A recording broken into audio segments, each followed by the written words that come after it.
Sa mga katik vloggers, mga subscribers, bago tsaka luma, mga supporters, mga dumaan, dumalaw, at bumisita sa channel.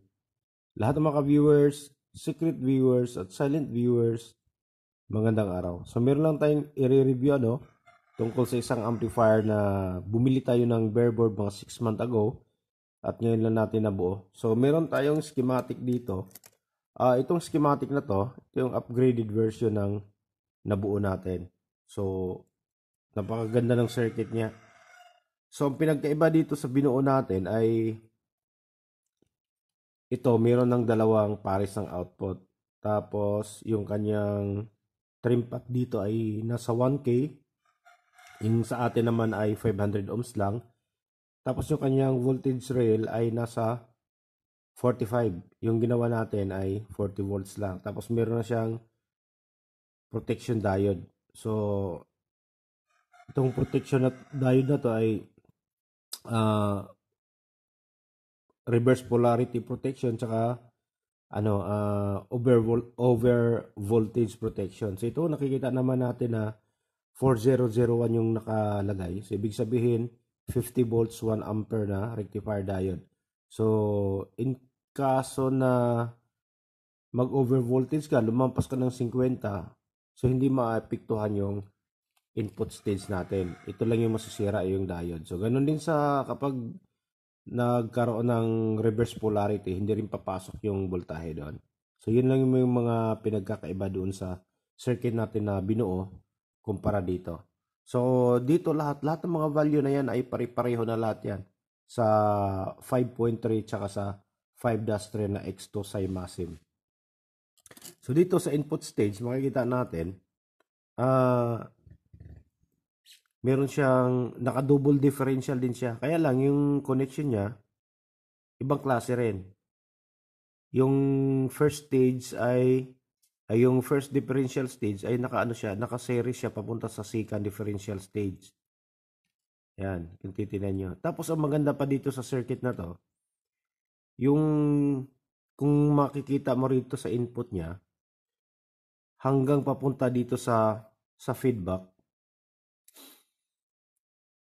hindi gumagamit ng electrolytics capacitor. Sa lahat ng signal path, walang electrolytics capacitor. Ayan. So lahat ng mga electrolytics na ginagamit dito ay puro filtering lang. Ayan dito sa taas, puro filter lang. Okay? Tapos isa pa sa maganda rito, napakaraming active components na ginagamit. So umaabot siya ng hindi kasama yung pang last na pair, umaabot siya ng 14 na piraso. Samantala kung ikukumpara natin siya sa pure class AB amplifier na ayan, OCL 504 natin. So ang transistor na ginagamit dito ay 8 lang. Samantalang ito nasa 400 to 500 watts. Tapos ito ay nasa 100 watts lang yung binuo natin na amplifier. Ayan siya. So itong amplifier na to ay medyo nagkakaroon ng controversy to dahil after ma-release, marami ng mga experts saka mga scholars na nagre-review. Hindi daw to pure class AB amplifier. Okay? So may nagsasabi na may pagka-class A siya, tapos may pagka-class B din. Yung iba naman nagsasabi na pwede siyang pagganahin as class B, pwedeng pagganahin as class A, at pwede siyang gumana as class AB. So, ayan, hindi ko na hanggang basa lang ako, hindi na natin sila pwedeng argumentuhin dahil sila naman yung may mataas na pinag-aralan at sila yung mas may malalim na pananaliksik tungkol sa mga ganitong bagay, Kaya yan, hanggang kinig lang tayo at manonood kung ano man yung mga nakikita natin na i-encounter natin dito sa mga ganitong trabaho natin ay sa atin na lang yon at share na lang natin doon sa mga gustong matuto, Tsaka ito yung ipapakita natin sa inyo, Ito na yung circuit natin. Ayan siya. Ayan na yung ating X2 Cymasim 5.3. Ayan. So, isa sa mga pinagkaiba dito sa circuit na to kumpara sa ordinary Class AB amplifier ay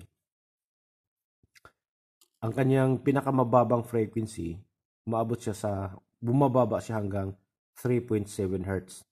Tapos tumataas naman siya yung kanyang high frequency up to 140 kHz. Okay?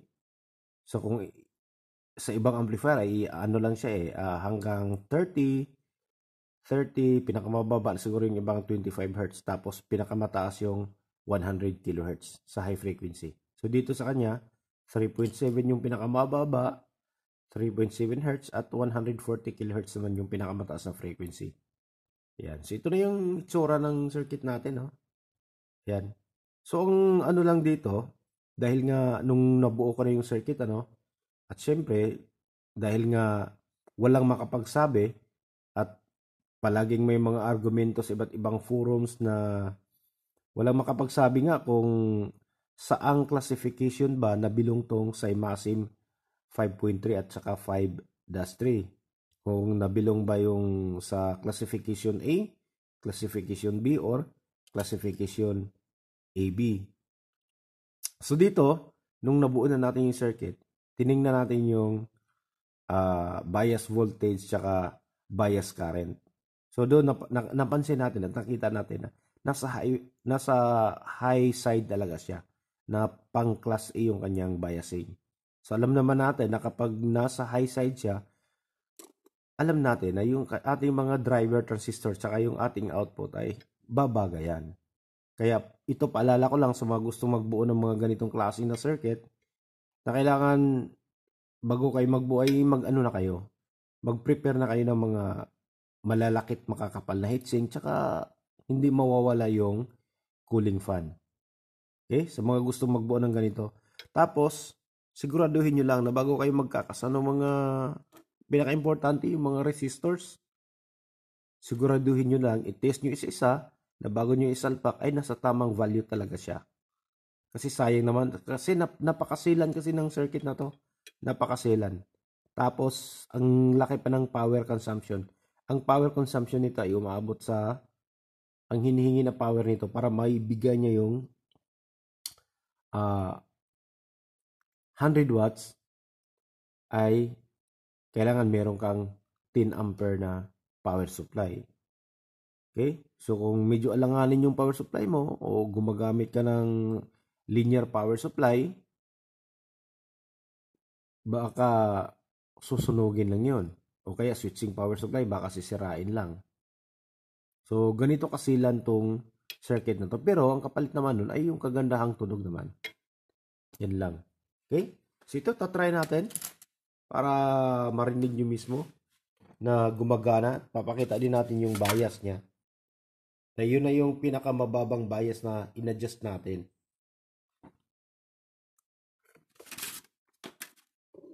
Hanap muna tayo ng tunog, okay? Ito na medyo maayos-ayos na tunog.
Na gumagana yung circuit natin. Okay? So kung may mga katanungan man kayo, kung mayroon bang paraan na ma-reduce yung init natin, so pwede meron. May mga paraan. So mag-comments down below na lang at doon natin ituturo sa inyo kung paano.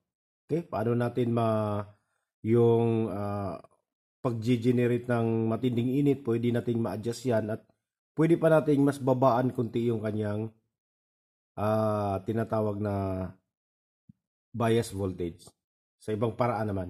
Okay, so mag-comments down below na lang at hindi na natin patatagalin to at medyo mahaba na rin. So maraming salamat, God bless at bye-bye.